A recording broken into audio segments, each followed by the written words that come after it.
Olá a todas e todos, eu sou a professora Maia Campos e no vídeo de hoje vamos conversar a partir da minha dissertação de mestrado a respeito do fenômeno da violência sexual por um viés geográfico. A dissertação completa é composta por 4 capítulos. O primeiro capítulo tem a função de explicitar os caminhos que foram percorridos no processo de pesquisa. O segundo capítulo evidencia as escolhas teóricas e o aprofundamento conceitual. O terceiro capítulo traz como foco a violência sexual, abrangendo as pessoas, suas vidas, corpos e espaços que compõem o fenômeno. O quarto e último capítulo contempla a complexidade de escalas que compõem a dimensão espacial do fenômeno interpretado por mulheres que foram entrevistadas. Neste momento, convido vocês para uma reflexão acerca dos conceitos estruturantes para a compreensão da relação entre espaço e violência. Segundo dados do Anuário de Segurança Pública de 2015, o Paraná é o terceiro colocado no número de violência sexual, ficando atrás do Rio de Janeiro e São Paulo, em número absoluto. A questão que guiou toda a minha investigação foi: como as mulheres significam a relação entre corpo e espaço a partir da experiência da violência sexual? Para responder essa questão, realizei 11 entrevistas com mulheres acima dos 18 anos que sofreram violência sexual em algum momento de sua vida e se voluntariaram para participar desse trabalho. O perfil das mulheres entrevistadas se construiu da seguinte maneira: 10 mulheres se declararam como brancas e uma mulher se declarou como negra.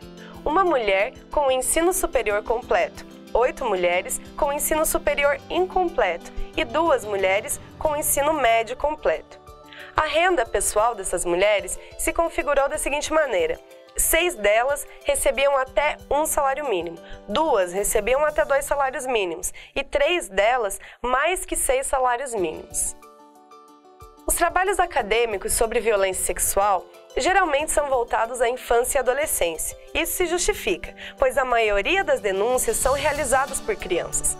Constatamos esse ponto no meu trabalho de conclusão de curso. O trabalho foi realizado com base nos inquéritos da Delegacia da Mulher da cidade de Ponta Grossa, no Paraná, no ano de 2012, onde a maior concentração de denúncias estava localizada na faixa etária de 7 a 14 anos, sendo os autores pessoas próximas da vítima.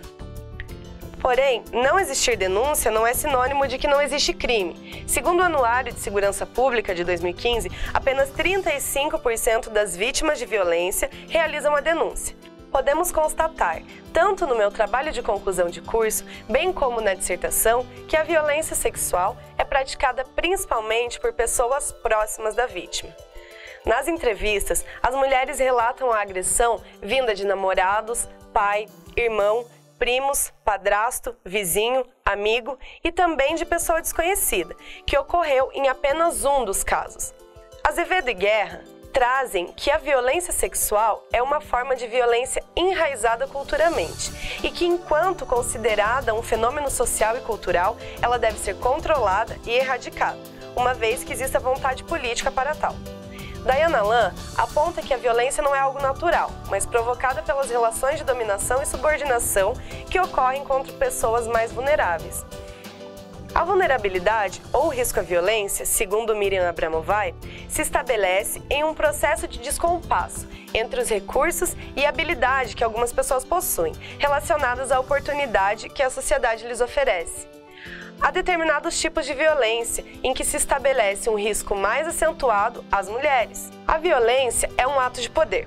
Foucault argumenta que o poder não é algo que se adquire, mas sim que o poder é relacional e que isso possibilita a existência em meio a relações desiguais e não fixas.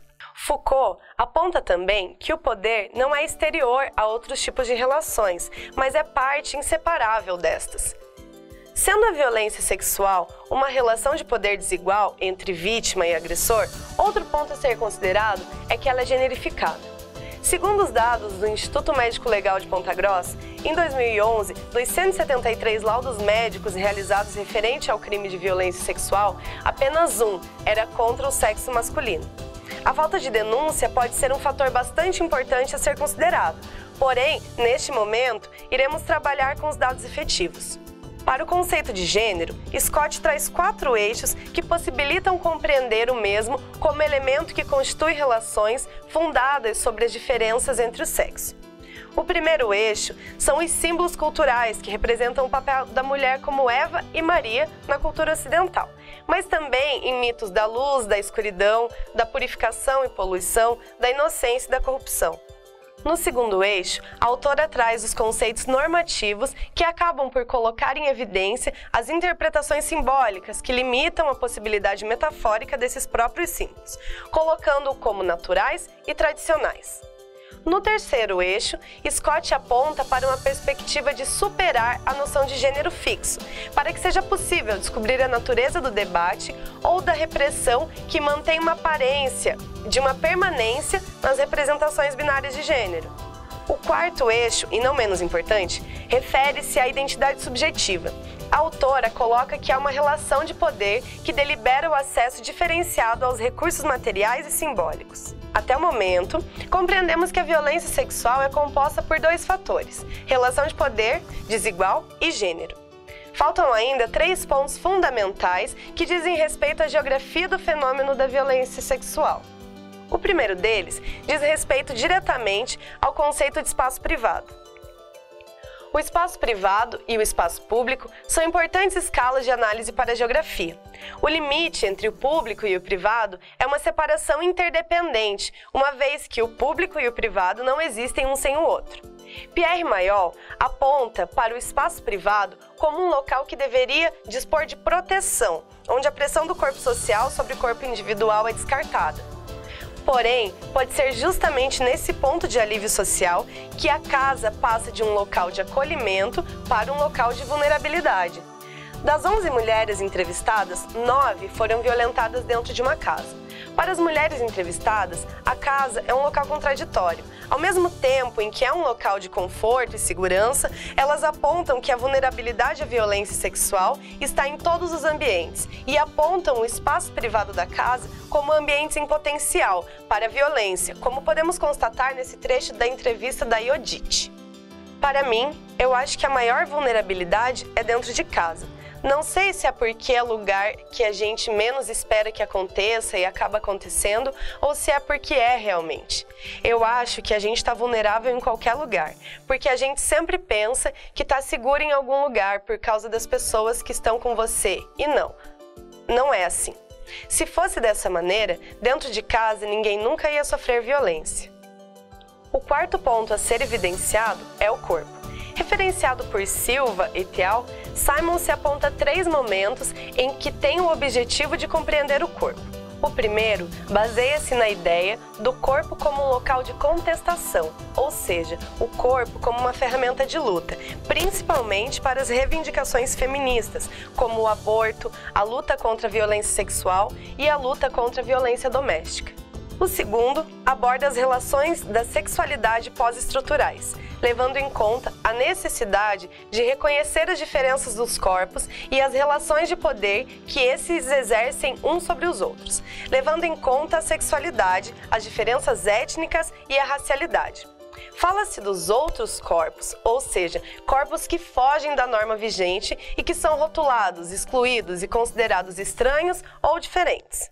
Por fim, o terceiro momento leva em conta a preocupação de desconstruir a dicotomia corpo e mente, que, por ser historicamente sexualizada, traz um peso bastante grande no momento em que faz a referência da mulher ser emocional e o homem racional.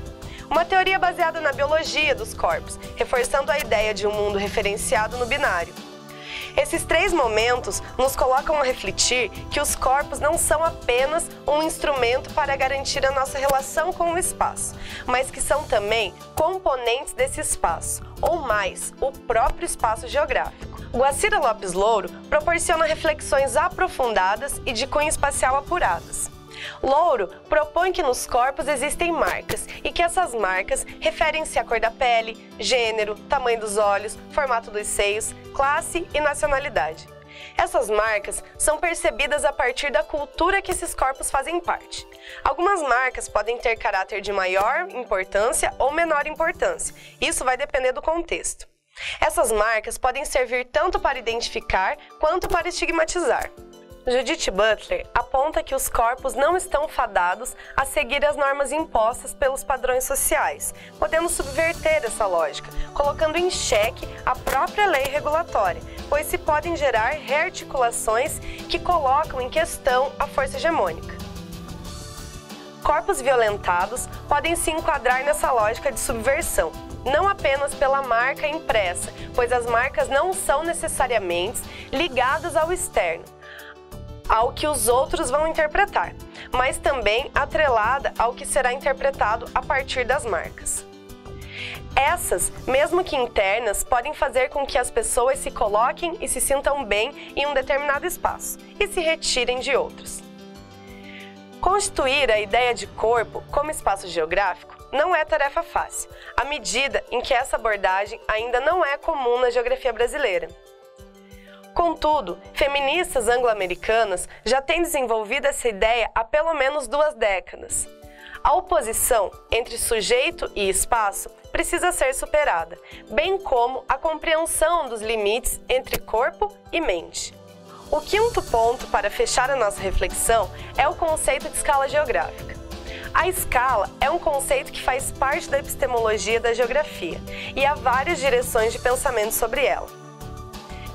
Silva e Ornat argumentam que pensar o corpo como espaço por meio da escala é possível, na medida em que se adota a postura de que as escalas não existem em um sentido ontológico, mas são construídas socialmente, configurando-se assim em um elemento epistemológico. A escala não é uma realidade em si, mas uma criação humana para construir inteligibilidade do mundo, como aponta Martinson no artigo A Construção Social da Escala.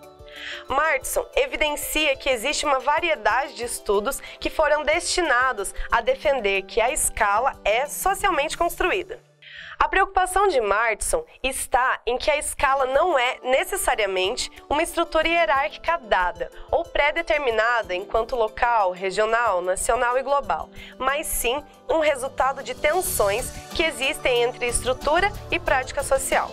O fenômeno da violência e o trabalho de campo nos levaram a fazer reflexões em torno do corpo, uma vez que o entendimento que as mulheres atribuem à violência não é um entendimento externo ao corpo, mas que fazem parte do corpo. Mesmo que algumas falas elas apontem a dualidade entre corpo e razão, nesse trecho da entrevista de Caína é possível perceber que, mesmo apontando essa separação, o reflexo da violência sexual influencia diretamente na vida cotidiana dela.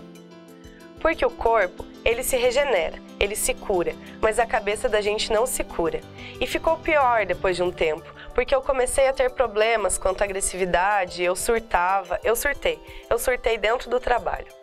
Neste vídeo, trabalhamos os conceitos fundamentais para compreender o fenômeno da violência sexual através de uma análise geográfica. Compreendemos que a violência é composta por relação de poder, gênero, espaço privado, o corpo enquanto espaço geográfico e que o conceito de escala é fundamental para a construção da análise espacial do corpo. No próximo vídeo, daremos ênfase para as entrevistas, explorando um pouco mais a metodologia utilizada para a construção desse trabalho. Obrigada a todas e todos!